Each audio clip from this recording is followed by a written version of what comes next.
And we have the perfect person to take us through the Prime Minister's interaction, the Editor-in-Chief of the Indian Express, Shekhar Gupta, who was at that interaction today.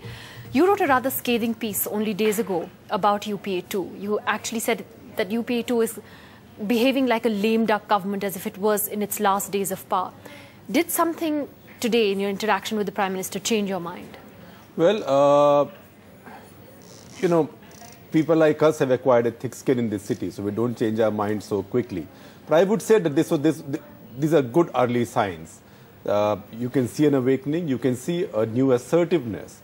I think most importantly, you can see an inclination to look the problems sort of in the eye, instead of saying this criticism is wrong, there is no problem. I think he talked about the problems that exist instead of saying problems don't exist. That is a very good beginning. Now let us see.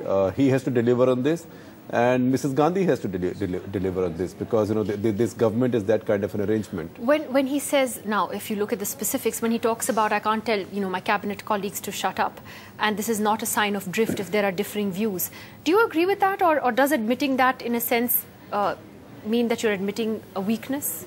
Well, I think we have to remember the entire statement, because he said that in fact he took you over the history of Congress governments in the past, saying that Jawaharlal Nehru and Sardar Patel exchanged letters where they disagreed with each other, Morarji Desai and Mrs. Gandhi.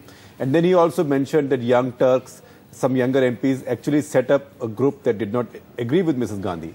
Well, I mean, if you go back to political history, then some of them did not survive in the Congress party for too long. Morarji Desai was purged, and so were the 4 Young Turks. But having said that, I think the point he made, that it doesn't matter how people squabble or how people argue, but once a decision is taken, then everybody should honor it and they should work like a team. I think that's what happens in China. In China also, you hear that there's a lot of debate and discussion among the top leadership. But once a decision is taken, then everybody's on board. That we haven't got that sense in India as yet, particularly in UPA2. One final question. He also created a bit of controversy today because he was critical of the Supreme Court's order on distributing food grain to the poor. And something that the opposition has criticized today are his remarks that 37% of our population lives below the poverty line. How can you give free food to so many people? Was that, you think, an insensitive comment to make? Well, is there anybody in the opposition who can give free food to 37 crore people, or 37% today means nearly 45 crore people?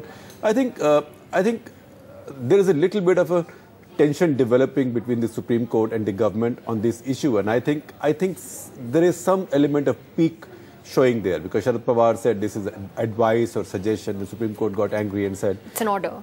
It's an order, but it reminds me of an order that another Supreme Court judge had given many years back, and a very good judge to whom we owe many reforms in our environment, in the protection of our monuments. A judge who was one of the original Green judges, made a fantastic contribution, but he once said that there is so much pollution caused by auto rickshaws in Delhi that all of the auto rickshaws of Delhi should be dumped in the Jamna.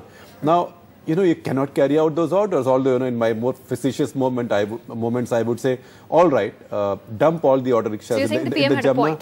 Then you can denotify the Jamna as a river and you don't have to spend money cleaning it. So I think PM has a point, and I think a leader has to, again, look an issue like this in the eye. And be pragmatic about it. No, stop waffling. This is not pragmatic, this is correct. You have to stop waffling, because you cannot do it. Nobody can give anybody free food. Forget 45 crore people. Nobody can give more than a few 100,000 people maybe free food in times of emergency, because unless you make people pay, there will be corruption.